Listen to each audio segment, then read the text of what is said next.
आता बघूयात लोकसभा निवडणुकीचा विशेष कार्यक्रम छोटा पुढारी थेट बीडच्या मैदानातून। काय चाललंय बीडचं राजकारण? चांगलं चाललंय चांगलं चाललंय ना। चांगलं चाललंय का? काय कोणाची हवा आहे? बजरंग अप्पा सोनवणे का पंकज बप्पा सोनवणे? बजरंग बप्पा सोनवणे। तर नमस्कार। धाराशिवला कोणाचं वातावरण आहे? ओमराजे का? बर काय वाटतं बजरंग अप्पाला कौल द्यायचा? बजरंग बाप्पा बर मग बजरंग बाप्पा काय वाटतं तुम्हाला नेमकं इकडे जनता कोणाला साथ देईल? जमता का? हा जनता देईल कोणाला? अजित पवार। तर नमस्कार। कर्मचारी का तुम्ही पण? बर ठीक आहे ठीक आहे। रस्ते काही झालेले आहेत हो। बर इथं बाकी सगळं ठणाणाच आहे। ठाणा नानाचे बालकिल्ला सोनवणे ताईंना नाही आले का आजचे दिन? अरे बाबा आता एवढ्या मोठ्या लोकसंख्येत येणार कधी येणार आहे आजचे दिन? 48 ला। 48 मोदी सरकार म्हणते आपकी बार 400 पार। आम्ही कमीच नाही पार, कमी नाही पार कमीच नाही। बर काय विकास केला त्यांनी? काहीच विकास नाही केला। निधी परत गेलाय त्यांचा। निधी परत गेलाय।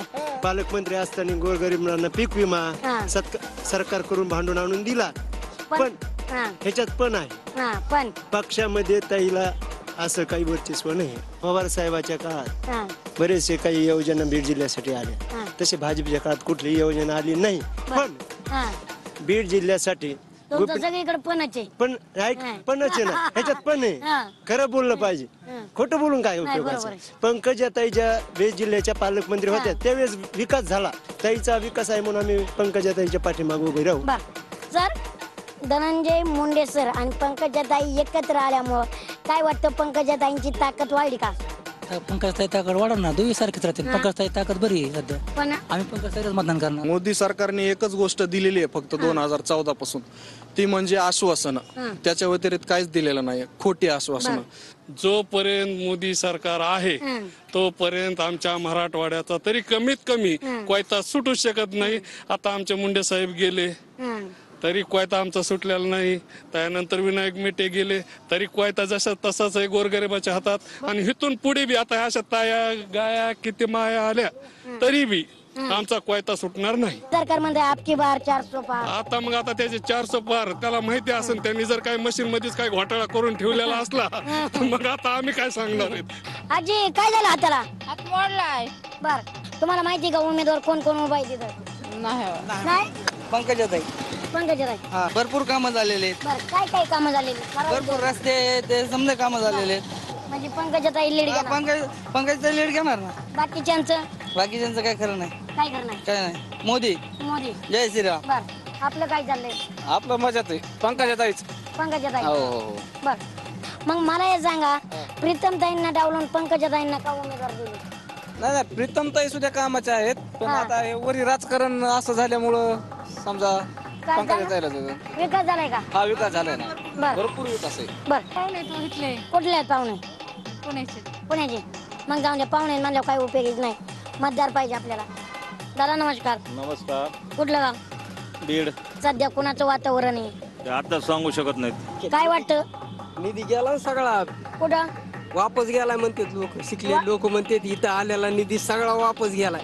आपण भावाची ताकद बहिणीला बसली ना, म्हणजे ती फक्त भाऊबीजी दिशी असती ताकद, हे राजकारणात नसतं। भाऊ बहीण घरी, ते महाविकास आघाडीकडे बघा अजून एकदा चेक करून त्यांना, नाही तर त्यांना बी आधी बघितलेलं आहे। सगळे जुनेच आहेत, निष्क्रिय लोक आहेत सगळे। कोणा संग लग्न केलं तर पुरीच व्हायला लागल्यात, पोरग काय व्हाय ना। त्याच्यामुळे विकासाचं काय खरं नाही, आणि कुणा संग तरी लग्न करावंच लागेल ना। त्याच्यामुळे कुणी हो, पोरं हो पुरी हो, नाही तर काही बी नाही झालं तरी त्यांना देणं रस्ता हो नाही हो ते सगळं आलं। काय नाही, देऊन उपयोग नाही त्याचा, देऊनच उपयोग नाही। का बरं? आमच्या सरकीला भाव नाही, कापसाला भाव नाही, सोयाबीनला भाव नाही। भारतीय जनता पार्टीकडे असा कुठला साबण आहे माहित नाही की ते त्यांच्याकडे गेल्यानंतर किती भ्रष्ट माणूस धुतल्या तांदळासारखा होतो। आणि 300 रुपयाची खताची गोणी 1200ला 1800ला 1500ला झाली, बरोबर आहे। आणि तुम्ही आम्हाला 2000 देऊन कोणता उपकार करायला लागले? असं पाणीच नाही। नगरपालिकेला सांगत नाही का तुम्ही? आणि नगरपालिकेमध्ये ते माजलगावचा पाणी प्यायला हो पाणीच नाही। कोणाला अर्ज वगैरे करीत असता नाही? साहेब आता इलेक्शन चालू आहे, आचारसंहिता चालू आहे. अधिकारी जी आरचं बिस्लरीचं पेतेत, आम्ही तळ्यावरून गडूळ बिडूळ आणतो आणि ते पेतो. आणि तुम्ही विचारतात मतदान कोणाला करायचे? पुढाऱ्यांनी काहीच केलं नाही आजपर्यंत. 40 वर्ष विकासच नाही ना आमच्या बीड जिल्ह्याचा झाला. मग आता केव्हा व्हायचा विकास? पण रेल्वे धावली ना. कुठं धावली? नाही धावली. कुठं धावली? धावणार आहे ना.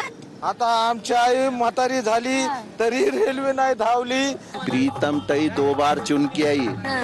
दूसरे बारी उन्होंने बोली थी कि मैं रेलवे का पूरा काम करके आऊंगी, परली से जब आऊंगी रिटर्न तो टिकट के वास्ते जाऊंगी, बैठ के आऊंगी बोलती. कहीं नहीं आई रेलवे. रेल ही नहीं आई तो उन्हें बैठ के आने का क्या सवाल आता? रेल ही नहीं आई तो उन्हें कहाँ से आएंगी आप? उन्हें भी नहीं आ सकती आप. मला जनतेचा खूप खूप चांगला प्रतिसाद आहे. जनताच ही निवडणूक हातात घेईल आणि जनताच या निवडणुकीमध्ये फार फार चांगला विजय मला देईल. अजेंडा एकच आहे, विकासाचा अजेंडा आहे, बंधुभावाचा अजेंडा आहे आणि या जिल्ह्याच्या राजकारणाचा आता एक वेगळा पडाव सुरू होणार आहे. त्याच्यामध्ये विकासाच्या वेगळ्या उंचीवर जिल्ह्याला न्यायचं आहे. काहीच केलं नाही म्हणून ते जनता आमच्या सोबत आहे. त्यांनी काही केलं नाही म्हणून ते जनता आमच्या रेल्वे आणली नाही, रोड केले नाही, शेतकऱ्यासाठी काही केलं नाही. कुठं विकास झालाच नाही ना. जी काही कामं तिने आम्ही मंजूर केली होती रस्त्याची कामं, अजून कुठलाही बीड जिल्ह्यातला महत्वाचा मार्ग कुठलाही पूर्ण झालेला नाहीये.